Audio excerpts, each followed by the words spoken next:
नमस्कार नहीं welcome you all to study IQ. मैं हूं प्रशांत धवन। नाउ मैंने आपको प्रीवियस बहुत सारी जियोपॉलिटिक्स की वीडियो में बताया था कि टर्की और इजराइल के बीच की जो टेंशन्स हैं ये लगातार बढ़ती जा रही हैं और हाल ही में एर्दोआन ने अब तक की सबसे बड़ी धमकी दी है टू इजराइल। टर्की के प्रेसिडेंट एर्दोआन ने यह कह दिया कि हम बिल्कुल इजराइल को इन्वेड कर सकते हैं। जिस तरीके से टर्की ने इंटरवेंशन करी थी लीबिया में, जिस तरीके से टर्की ने इंटरवेंशन करी थी कारावा रीजन में, नगोर्नो काराबाख की ये बात कर रहे हैं, उसी तरीके से कल को टर्की इन्वेड कर सकता है इजराइल को। नाउ अगेन, वैसे अगर मैं बात करूं ब्रूट मिलिट्री फोर्स की, टर्की इजराइल से बहुत ज्यादा पीछे नहीं है। याद रखिएगा, टर्की की आबादी 8.5 करोड़ है, इजराइल की आबादी 1 करोड़ भी नहीं है। तो टर्की आबादी के हिसाब से बहुत बड़ा देश है, इनकी मिलिट्री बहुत बड़ी है। तो जो ये थ्रेट है ये बहुत ज़्यादा सीरियस है। और याद रखिएगा, टर्की एक नेटो देश है, इजराइल एक नेटो कंट्री नहीं है। तो एक नेटो कंट्री टर्की का एक डायरेक्ट थ्रेट है कि लाइक वी एंटर्ड काराबा and Libya, we will do the same to Israel. और जब ये बात एर्दोआन ने बोली, सोशल मीडिया पे इनकी ये जो क्लिप है वायरल हो गई थी। नाउ एक बार को यहाँ पे आप सवाल पूछ सकते हैं कि क्या जेन्युइनली हम ये बात कह सकते हैं कि टर्की इजराइल से मिलिट्री पॉइंट ऑफ व्यू से ज़्यादा स्ट्रांग है? देखो, ये बात सिर्फ मैं नहीं कह रहा। आपने ग्लोबल फायर पावर इंडेक्स के बारे में सुना होगा। ये इंडेक्स कंट्रीज को रैंक करता है उनकी मिलिट्री स्ट्रेंथ के हिसाब से। 2024 की आप अगर रैंकिंग देखो तो नंबर 1 पे यूएस, नंबर 2 पे रशिया, नंबर 3 पे चाइना, नंबर 4 पे इंडिया, मगर नोट करना नंबर 8 पे आपको दिखेगा टर्की। टर्की ने पिछले कुछ सालों में अपना डिफेंस बजट कई बार 150% के आसपास बढ़ाया है। इस देश के पास खाने पीने को नहीं है, इनकी इकोनॉमी बिल्कुल बहुत ज़्यादा एक खराब दौर से गुजर रही है, मगर मिलिटरीली टर्की लगातार खुद को स्ट्रांग बना रहा है, ऑलमोस्ट प्रिपेयर कर रहा है खुद को एक बड़ी मिलिट्री इंटरवेंशन के लिए। और इसलिए आपने ये भी नोट किया होगा कि इवन दो टर्की के पास कोई न्यूक्लियर वेपन्स नहीं है, टर्की ने कभी भी कोई न्यूक्लियर वेपन्स का टेस्ट नहीं किया, तब भी टर्की को मिलिट्री पॉइंट ऑफ व्यू से पाकिस्तान से ऊपर रखा जाता है। जबकि पाकिस्तान की आबादी भी आप अगर देखो 22-23 करोड़ के आसपास है, टर्की उससे बहुत कम आबादी के साथ पाकिस्तान से ज़्यादा स्ट्रांग माना जाता है। इजराइल को अगर मैं देखूं इस लिस्ट में तो आपको काफ़ी नीचे मिलेगा। इजराइल आपको मिलेगा 17 स्पॉट पे, ईरान, ऑस्ट्रेलिया, इजिप्ट से भी पीछे। इजराइल को देखिए बहुत ज़्यादा बड़ा सपोर्ट है यूएसए का, और इसलिए टर्की का जो ये थ्रेट है ना, ये तक कंसर्निंग है इजराइल के लिए भी, क्योंकि टर्की भी नेटो कंट्री है। कल को अगर मान लीजिए टर्की अग्रेशन करता है अगेंस्ट इजराइल, या फिर कुछ अपनी प्रॉक्सी से अटैक करवाता है इजराइल पर, इजराइल जवाबी कार्रवाई पे अगर अटैक करता है टर्की पे, उस केस में नेटो का जो आर्टिकल 5 है ये हो जाएगा एक्टिव। तो मेरे हिसाब से देखिए, यूएस के सामने आने वाले कुछ सालों में एक ऑप्शन ये आएगी कि टर्की को नेटो से निकाल दिया जाए। नाउ क्या यूएस, बाकी यूरोपियन कंट्रीज जेन्युइनली ये करेंगे या नहीं करेंगे पता नहीं, बट अभी के लिए मैं आपको बता दूं, Erdogan is going wild. Erdogan ने पिछले कुछ सालों में धमकी दी है कि ये अटैक कर देंगे साइप्रस को, एक बार ये धमकी दी कि ये अटैक कर देंगे ग्रीस को, अब ये ओपनली कह रहे हैं कि टर्की इन्वेड कर सकता है इजराइल को भी। अब यहाँ पे आपका एक बेसिक सवाल ये आना चाहिए कि टर्की के प्रेसिडेंट ने इतनी बड़ी धमकी दे दी इजराइल को, ओपनली ये कह दिया कि हम इन्वेड कर देंगे इजराइल को क्योंकि इजराइल गाजा में ये अत्याचार कर रहा है। इसके रिस्पॉन्स में इजराइल के विदेश मंत्री ने कुछ कहा नहीं।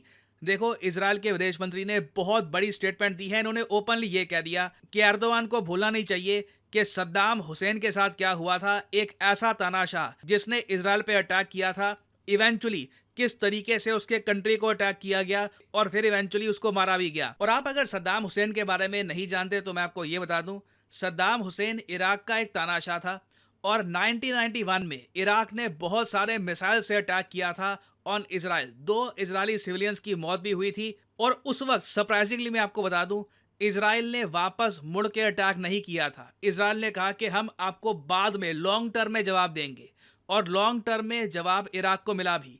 अचानक से क्या होता है, जब यूएसए में 9/11 अटैक हुआ, सडनली यूएसए में एक थ्योरी बहुत ज़्यादा पॉपुलर हो जाती है कि सद्दाम हुसैन न्यूक्लियर वेपन्स बना रहे हैं। कुछ इसका प्रूफ कुछ था नहीं, मगर यूएस बार बार ये बात दोहराता रहता है। उसके बाद अमेरिकन मिलिट्री एक बड़ा अटैक लॉन्च करती है इराक पर, सद्दाम हुसैन को कुछ साल बाद मार दिया जाता है, और आप कह लो इजराइल का जो बदला है ये इनडायरेक्टली लेता है यूएसए। नाउ टर्की के केस में भी इजराइल ने एक बहुत ज़्यादा कोल्ड और ब्रूटल वार्निंग दी है टर्की को कि एर्दोआन याद रखना सद्दाम हुसैन के साथ क्या किया था। तो मतलब कि हो सकता है कि एर्दोआन की स्टेटमेंट्स का रिएक्शन इनको इमीडिएटली ना मिले। मगर डेफिनेटली एर्दोआन अब इजराइल की टारगेट लिस्ट पे आ चुके होंगे और मैं सरप्राइज नहीं होऊंगा अगर इजराइल आने वाले कुछ सालों में, अगेन देखो, इराक और टर्की में फ़र्क बहुत है। Turkey is much more powerful than Iraq was. तो पहले तो देखो, इसराइल को अगर कुछ करना है टर्की का, इंटरनल डिप्लोमेसी से यूएस पर प्रेशर बनाकर लॉन्ग टर्म स्ट्रेटेजिक थिंकिंग के साथ पहले तो टर्की को आइसोलेट करना होगा, अकेला करना होगा, नेटो से निकलवाना होगा। उसके बाद लॉन्ग टर्म में मैं समझ सकता हूं कि इजराइल कुछ बड़ा एक्शन लेगा अगेंस्ट टर्की। और लग रहा है कि इन्होंने ये जो प्रोसेस है इसकी शुरुआत कर दी है। जो स्टेटमेंट है छोटी नहीं है कि सद्दाम हुसैन का याद रखना उसके साथ क्या हुआ था। This is a huge statement. अगर कोई टर्की का नागरिक है जो जेन्युइनली हिस्ट्री जानता है, जियो पॉलिटिक्स जानता है, वो डेफिनेटली काफ़ी नर्वस फील कर रहा होगा कि एर्दोआन ने किस कंट्री को बिना वजह यहाँ पे धमका दिया है और जो वार्निंग मिली है उसके रिस्पॉन्स में इट इज़ स्पाइन चिलिंग। और अगर यहाँ पे आप सोच रहे हैं कि ये जो इजराइल की धमकी है ये ऑफिशियल थोड़ी ना है, इन्होंने कुछ ऐसी पत्रकारों के सामने शायद कह दिया होगा, नहीं, अगेन मैं बोलूँगा, मैं बहुत रेयरली ये शब्द यूज़ करता हूँ। इजराइल ने प्रॉपरली इस बार एर्दोआन को अपने टारगेट लिस्ट में डाल दिया है। जो इजराइल के विदेश मंत्री हैं जिनका नाम है इजराइल कात्स, इनको आप ट्विटर पे देखोगे, इनका जो ट्विटर हैंडल है, इन्होंने यहाँ पर ये पोस्ट करी है, हिब्रू लैंग्वेज में यहाँ पर लिखा है। इसका जो ट्रांसलेटेड वर्जन है यहाँ पे आप देख पाओगे, Erdogan follows in the footsteps of Saddam Hussein and threatens to attack Israel, let him remember what happened there and how it ended. और नीचे यहाँ पे आप देख पाओगे एर्दोआन और सद्दाम हुसैन, ये जो फोटो है ये सद्दाम हुसैन की तब की फोटो है जब यूएस मिलिट्री ने इनको पकड़ लिया था और इवेंचुअली इन पर ट्रायल चला और वॉर क्राइम की वजह से इनको फांसी की सजा दे दी गई थी। तो ये देखिए, सिर्फ स्टेटमेंट्स नहीं दी जा रही, एक फ्यूचर कॉन्फ्लिक्ट, एक फ्यूचर आप कह लीजिए वॉर के बीज यहाँ पर बोए जा रहे हैं। एंड इन द फ्यूचर कुछ डेवलपमेंट्स होती हैं रिगार्डिंग टर्की एंड इजराइल। ये दोनों कंट्रीज मैं आपको बता दूं बहुत ही ज़्यादा न्यूज़ में रहने वाले हैं। तो I will make an updated video for you later on. और फाइनली यहाँ पे आप लोगों से मैं एक सवाल पूछूंगा, हाल ही में किस कंट्री की जो विमेंस क्रिकेट टीम है इन्होंने जीता है एशिया कप। एक शॉकिंग विक्ट्री है, किसी ने उम्मीद किया नहीं था कि ये देश जीत जाएगा एशिया कप क्रिकेट का विमेंस टीम के साथ। बताइए किस कंट्री ने ये करके दिखाया है। ये है यहाँ पे आपकी ऑप्शंस, श्रीलंका, इंडिया, बांग्लादेश या फिर नेपाल। कमेंट सेक्शन में करिए उत्तर। जो लोग सही आंसर देंगे उनकी कमेंट को मैं हार्ट दे दूंगा ताकि बाकी लोग समझ पाएं कि सही आंसर क्या है। देखिए, लाइफ में सक्सेस हासिल करने का सिर्फ एक ही मंत्र है। लोग बात करते हैं लक की, लोग बात करते हैं मोटिवेशन की, but in the end the only way to achieve success is to work hard and never give up. बिल्कुल ग्राइंड करना होता है, मेहनत करनी होती है, तभी आप सक्सेस हासिल कर पाते हैं।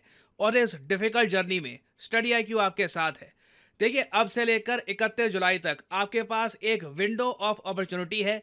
आप स्टडी आईक्यू के सारे कोर्सेज परचेज कर सकते हैं at a heavily discounted price. और सबसे इंपॉर्टेंट बात, गोल्डन चांस आपका यहाँ पर आता है स्टडी आईक्यू के प्रतिज्ञा इवनिंग बैच को ज्वाइन करने का। ये एक यूनिक बैच है जहाँ पे जो लाइव क्लासेस हैं सुबह की जगह शाम को होगी इवनिंग में, ताकि आप ज्यादा सहूलियत से अपना बैच अटेंड कर पाएं। तो आपको क्या करना है, कमेंट सेक्शन में जाइए, यहाँ पे आपको मिलेगा ये लिंक, इस लिंक पर करिए क्लिक और यहाँ पे आप परचेज कर सकते हैं स्टडी आईक्यू का प्रतिज्ञा इवनिंग बैच। इस बैच में देखिए स्टडी आईक्यू ओपनली ये कहता है, प्रीलिम्स जैसे ही आपका क्लियर हो गया, ये सारा पैसा जो आप इन्वेस्ट करेंगे अपने आप में इस कोर्स के अंदर, ये आपको रिफंड कर दिया जाएगा। Study IQ wants you to succeed. आपको यहाँ पर मिलती है लाइव क्लासेस अगेन इवनिंग में, 1-to-1 mentorship, answer writing, prelims test series, books जो डिलीवर की जाएंगी टू योर एड्रेस। तो अगर आप एक कॉलेज स्टूडेंट हैं, आपके पास टाइम है, आपने एक विजन बना रखा है कि मैं एक प्रॉपर प्रेपरेशन के साथ एक जेन्युइन अटेम्प्ट दूंगा यूपीएससी एग्जाम के लिए, तो this course is for you. But obviously ये जो प्राइस लिखा है, नेवर पे दिस प्राइस। यूज करिए यहाँ पर code PD10 and the prices will just start following. आप कोई और कोड यूज करते हैं यहाँ पे, फॉर एग्जाम्पल लाइव या फिर कोई और कोड, आपको मैक्सिमम डिस्काउंट नहीं मिलने वाला।